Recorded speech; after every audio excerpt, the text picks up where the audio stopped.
Bom dia, amados irmãos e irmãs. Hoje é segunda-feira, dia 20 de novembro, dia da consciência negra. Vamos fazer sempre todo o esforço para termos igualdade. Todos somos iguais perante Deus. Somos todos filhos do mesmo Pai. Então é preciso respeito de todas as etnias, todas as classes, enfim, que haja verdadeiramente respeito mútuo e amor ao próximo, independente de qualquer diferença que haja. Num mundo marcado pela intolerância, pelo ódio, é preciso que a gente leve a paz e a fraternidade. O evangelho de hoje é o evangelho de Lucas, capítulo 18, versículos de 35 a 43. Quando Jesus se aproximava de Jericó, um cego estava sentado à beira do caminho, pedindo esmolas. Ouvindo a multidão passar, ele perguntou o que estava acontecendo. Disseram-lhe que Jesus Nazareno estava passando por ali. Então o cego gritou: Jesus, filho de Davi, tem piedade de mim. As pessoas que iam na frente mandavam que ele ficasse calado, mas ele gritava ainda mais: Filho de Davi, tem piedade de mim. Jesus parou e mandou que levassem o cego até ele. Quando o cego chegou perto, Jesus perguntou: O que queres que eu te faça? O cego respondeu: Senhor, eu quero enxergar de novo. Jesus disse: Enxerga, pois, de novo, a tua fé te salvou. No mesmo instante, o cego começou a ver de novo e seguia Jesus, glorificando a Deus.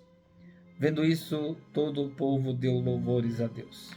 Palavra da salvação. Glória a vós, Senhor. Mas, irmãos e irmãs, nós vemos aí nesse evangelho de hoje, nessa segunda-feira da 33ª semana do tempo comum, da penúltima semana do tempo comum, nós vemos aí a cura desse cego, de Jericó. Disseram para ele que Jesus, o Nazareno, estava passando. Então, embora cego, ele enxergava muito bem. Filho de Davi, ele entendia muito bem quem era Jesus. O cego grita: Jesus, filho de Davi, tem piedade de mim. Lembrando que cego era para o povo naquela época, principalmente na tradição religiosa, daquela época, era visto como alguém que ou tinha pecado, ou alguém antepassado tinha pecado, por isso que nascera cego, e era considerado também impuro. E aí ele pede piedade. As pessoas iam à frente, mandavam que ele ficasse calado. Isso também nos mostra, nos remete aos dias de hoje. Às vezes nós podemos ter pessoas que estão lá na igreja, estão caminhando, porém, será que essas pessoas deixam a gente se aproximar do Cristo? Será que essas pessoas nos ajudam a levar esse Cristo para essas pessoas, tantas e tantas pessoas?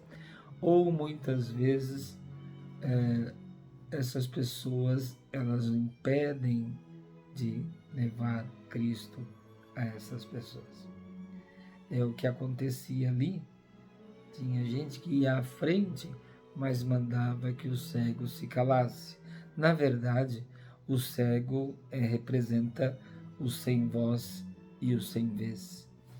Quando Jesus mandou que levasse o cego até ele, quando o cego chegou perto, Jesus perguntou: O que queres que eu faça por ti? É uma pergunta que aparentemente parece sem sentido, mas é cheia de sentido. O cego é aquele que não tinha voz, não tinha vez, era impuro, era considerado pecador. E quando ele pergunta para o cego, dá voz ao sem voz. ou seja, ele fala para aquele que não tem voz falar. É a teologia do grito, né? Fala, grita. E aí ele fala: Senhor, eu quero enxergar de novo. Na verdade, ele já enxergava, ele já tinha sido curado de uma cegueira espiritual, porque ele já via Jesus. E ali, Jesus fala: tua fé te curou.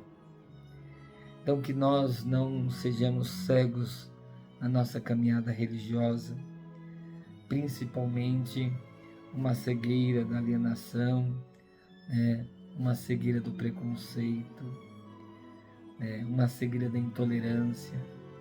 É preciso que a gente abra os olhos e o coração para que a gente possa enxergar Cristo no rosto de cada irmão, e particularmente naquele que mais precisa e naquele marginalizado.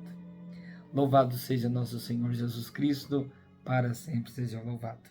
O Senhor esteja convosco, Ele está no meio de nós. Que a bênção de Deus Todo-Poderoso, Pai, Filho e Espírito Santo, desça sobre vós e permaneça para sempre. Abençoado dia, abençoada semana para todos vocês.